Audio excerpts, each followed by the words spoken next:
हरिः ॐ। आशुः शिशानो वरेखभो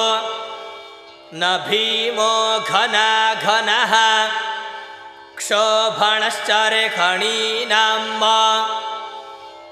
सङ्क्रन्दनो निमिष एकवीरः शतगुं सेना अजयत्साकमिन्द्रः सङ्क्रन्दनेन निमिषेण जिष्णुना जुत्कारेण दुश्चवनेन धृष्णुना तदिन्द्रेण जयत तत्सहध्वञ्जुधो नर इखुहस्ते न वृषणा स इखुहस्तैः स निखङ्गिभिर्वशी सग्गुसरष्टा स युध इन्द्रो गणेन सग्गुं सृष्टजित्सो मपाबाहुषर्ध्युग्रधन्वा प्रतिहिताभिरस्ता बृहस्पते परिदीया रथेन रक्षोहामितरा अपबाधमानः प्रभञ्जन्सेनाः परमृणो जुधा जयन्नस्माकमेध्यविता रथानाम् बलविज्ञायस्थवीरः परवीरः सहस्वान्वाजी सहमान उग्रः अभिवीरो अभिसत्वा सहो जाजैत्रमिन्द्ररथमा तिष्ठ गोविता गोत्रभिदं गोविदं वज्रबाहुञ्जयन्तमज्मपरमृणन् तमोजसा इमग्गुं सजाता अनुवीरयध्वमिन्द्रगुं सखायो अनुसग्गुं रभध्वम् अभिगोत्राणि सहसा गाहमानो दयोवीरः शतमन्युरिन्दरः दुश्चवनः प्रेतनाखाडयुध्योऽस्माकग्गुं सेना अवतु परयुत्सु इन्द्र आसान्नेता बृहस्पतिर्दक्षिण जज्ञः पुर एतु सोमः देवसेनानामभिभञ्जतीनां जयन्तीनां मरुतो जन्तवग्रम्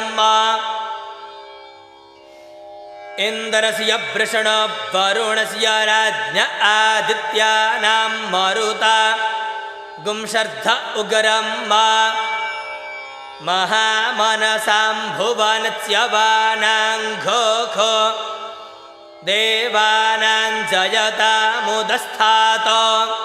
उद्धरिखयमघवन्नायुधान्युत्सत्वनां मामकानां मनागुंसि उद्वृतरहन्वाजिनां वाजिनान्युद्धरथा नाञ्जयतां जन्तुघोखाः अस्माकमिन्द्रः समृते खुध्वजे ख्वस्माकञ्जा इखवस्ता जयन्तु अस्माकं फेरा उत्तरे भवन्तस्मा उदेवा अवता हवेखो अमीखाञ्चित्तं प्रतिलोभयन्ति गृहाणाङ्गान् न्यपवे परेः अभिपरेः निर्दह हृत्सुशोकैरन्धेन मितरास्तमसा सचन्ताम् अवसृष्टा परापतशरभ्ये ब्रह्मसगुंसिते गच्छामित्रान् प्रपद्य स्वमा मीखाङ्कञ्चनोच्छिखः प्रेता जयता नर इन्द्रो वः शर्म गच्छतु उग्रावः सन्तु सन्तु बाहवो न धृख्या जथा सथ असौ जासेन मरुतः परेखामभ्यैति न ओजसा स्पर्धमाना ताङ्गोहत तमसा पव्रते न जथा मे अन्यन्न जानन्न जतरबाणाः सम्पतन्ति कुमार विशिखा इव तन्न इन्द्रो बृहस्पतिरदितिः शर्म यच्छतु विश्वाः शर्म यच्छतु मर्माणि ते वर्मणाच्छादयामि सोमस्त्वा राजामृतेनानुवस्ताम्